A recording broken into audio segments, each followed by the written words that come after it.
On and off? A couple of years now, but we've been together for almost 7 years. And it's going well. And it's going well. Well, we now do counseling and all these other things, and I really work in my relationship. I feel having a daughter made a big difference. Me understanding, the love that my daughter has in her eyes to me, that some way will branch off and be at another man that nobody deserves to be disrespected. Has your wife ever turned to you and said, "Honey, listen, I love you. I don't want you in the cage fighting other men. You could get seriously injured." Yeah, I mean, you really could get seriously injured. Yeah, no, you could. But only a couple. No, I will stop. I already stopped after my last fight. I won, and then my new. What do you win? Can you win a lot of money, cage? I'm not in it for the money. Again, you're never in it for the money. You're in it because you love to. Yeah. You like. What is it like to crack a bastard in the face? It's the greatest thing ever. To knock a guy out, there's actually it stops for a second. You feel it break. A jaw, not to break, but you see, it's a slow-mo. When it hits, a knockout, right when it hits, there's a freeze where the jaw pulls apart from the head. Is that the moment for you? It's the switch that comes off. Is that what you love? No, because I don't like, because when they're like on the ground and they're having a fucking epileptic fit. No, I'm not that guy. I'm not a mean guy at all. I'm probably the nicest guy there is when it comes to fighting. I love combat. I love the challenge.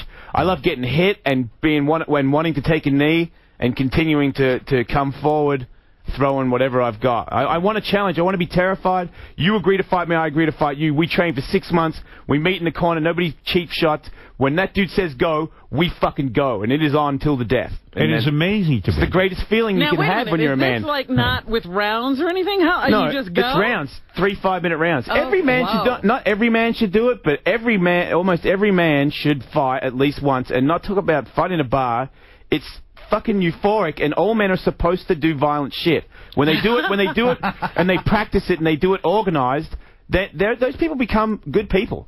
Because every man needs to fight. Artie Lang's junky ass needs to fight bad. He's looking for a fight. This sucker is itching for a fucking fight. Dude, I've had fights, but never in a ring, and I've been the guy getting knocked out. It's not the same when you fight in a bar. It's an amazing battle, isn't it? It is. It's the greatest. Because of the training, all the thing that leads up to it, when you tell yourself, if you're going to fight in a bar, it just starts happening, you don't know what happened, and that's the end of it. Have you been knocked out?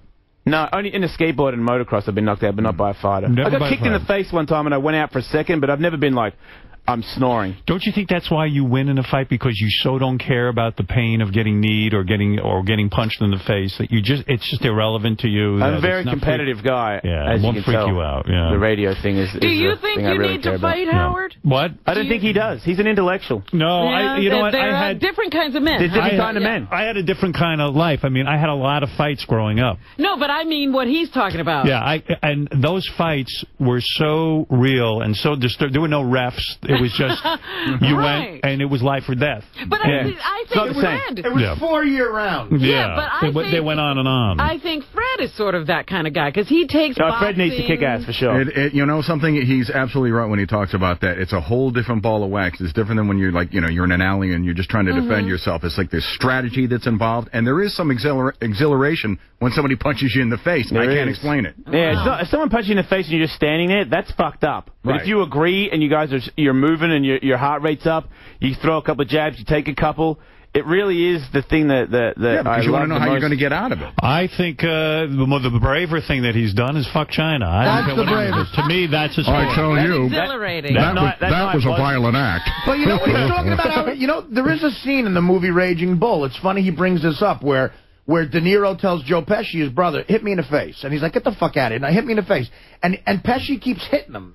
And it's real. And De Niro's like, you throw a punch, I can take it up the ass harder. And he keeps it. And it's what he's talking about. Here's video of Jason getting punched by Pink.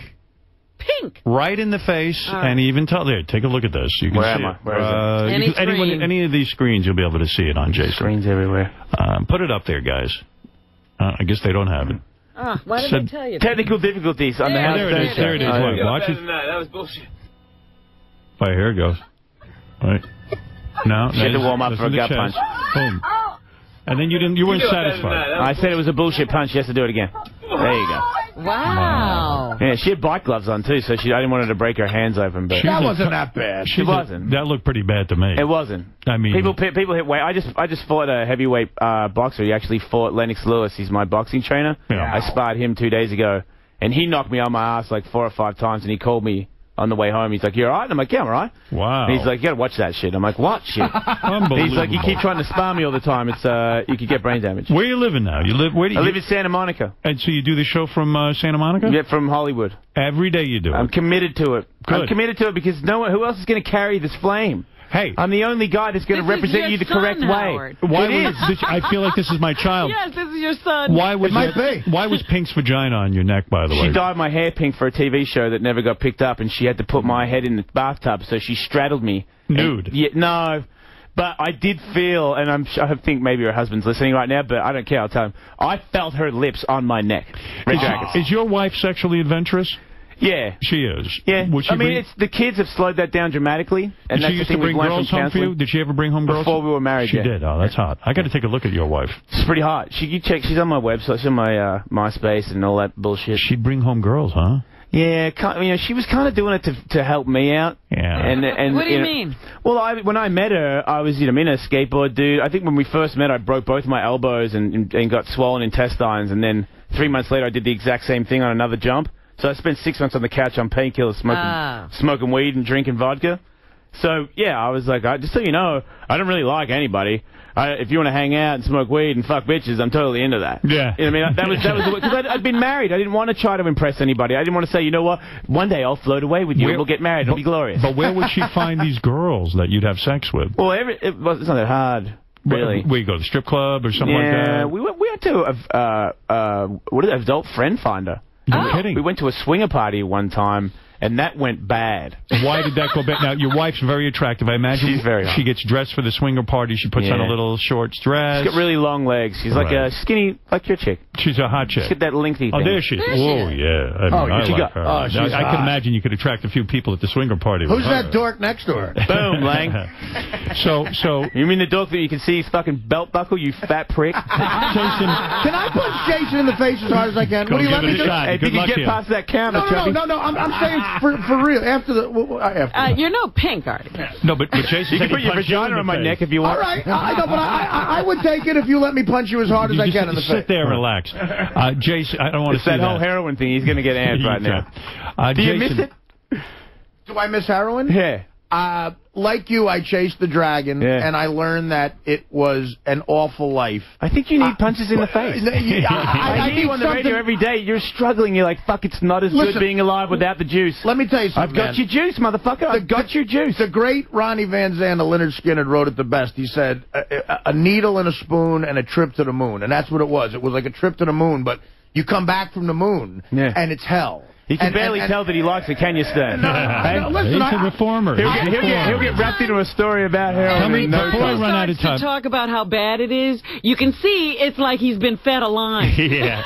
Listen, no, I've thought more about heroin than anything else. You're joking me. I mean, you're fucking joking. When you were living the life with prostitutes and all that other stuff, and you were going to them, you never got an STD. You never got sex. No, I got chlamydia from a hooker one time, from a blowjob from her, which means she must have just recently took a chlamydia dick in the mouth right before me. So what is chlamydia? What does that do? When you piss, it burns. Your piss Take burns. a pill, Bob's your uncle, everything's good. Everything's cool. Yeah, except if you're married and your wife knows that you went to the doctor for pills for chlamydia. So you're telling us you're monogamous now? Yeah. Bullshit. Do that from this crazy life. When you went to don't get pissed at me, junkie boy. When you went to the sex club with your wife, and she's hot, she puts on a little outfit, right away everybody wants to have sex with her. Yep. And right there at the club, she'd have sex? Well, it didn't go that well because when we started drinking, somebody started to blow me before I got in the jacuzzi. Right. I was walking to the jacuzzi and somebody just stepped out of the jacuzzi and put their penis, my penis, in their mouth. Right. And my wife was in the jacuzzi with somebody else, and it hadn't escalated there yet. I already went from 0 to I'm fucking somebody's face. Right. This is an awesome song. You should play it. Right. And then she got up and was like, I don't know if I'm into that or whatever. And I was like, oh, calm down. And then that chick threw up. And I was like, wow, that was like, I don't know if she has no gag reflex or what. Right. And then all of a sudden, from nowhere, my chick was super blacked out drunk and was in the car. And she's like, I want to leave now. Wow, yeah. So that was the end of it, really. That was the last time. She ended up getting jealous and all of that. Yeah, she was younger than me, too. She's way younger. She's 10 years younger than me. You dropped out of school when you were, what, 16? The day it was legal. Kidding. Yeah, I always knew that I was going to be a skateboarder, man. That was the deal. Everything I always... It's weird when people tell me they don't know what their passion is, because I just fight to just pick one because you can't be the best at everything, you know? Right. So I always skateboarding was everything. I didn't care. I didn't